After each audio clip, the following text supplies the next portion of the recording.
Hi.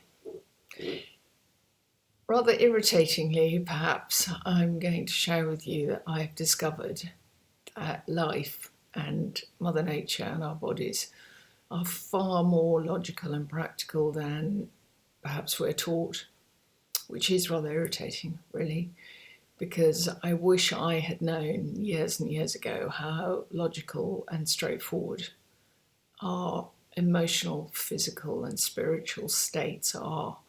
And indeed that we have three states which are all completely intertwining the entire time.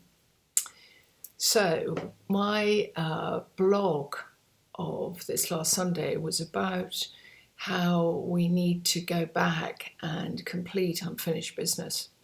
Because whether we like it or not, sometimes we'll find ourselves in repeat patterns with relationships or circumstances, and it just ends up, the average person's response is that we're really stupid, or what's wrong with us, what do we have to do to learn the lesson or change, when in fact, actually, I think it's easier than we initially think, and we're being far cleverer than we know.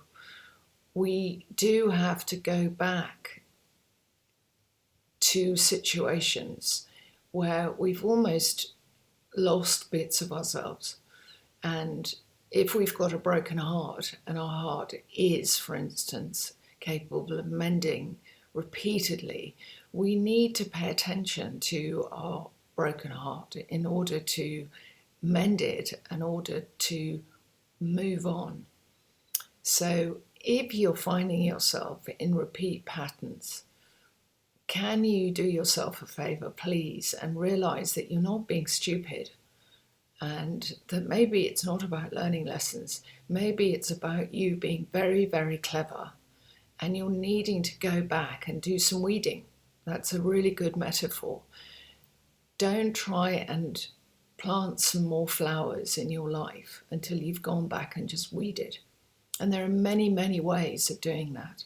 So I'm not going to talk about that right now, but I am going to ask you just to have a think about how, very, very simply, and we'll stick to this metaphor, if you want to plant some new flowers, you have to weed first. And if you want something new in your life, very often you need to go back and just do some weeding and releasing and letting go of all the gunk that as humans is just part of our experience. We can get resentful and bitter and twisted, and just we can get very toxically overloaded with our judgments and our opinions. And really, we need to get down to the bottom layer of the weeds, which is we're hurt. We're hurt because life didn't turn out in the way that we wanted. And we're much more capable of dealing with the bottom line, which is we're hurt, and we can recover from hurt. And then when we've weeded, we can have the flowers blossoming. And the equivalent of the flowers blossoming is to have some, what I called untethered joy and gratitude, which literally authentically comes up from the center of us. It is possible. Take care. Bye-bye.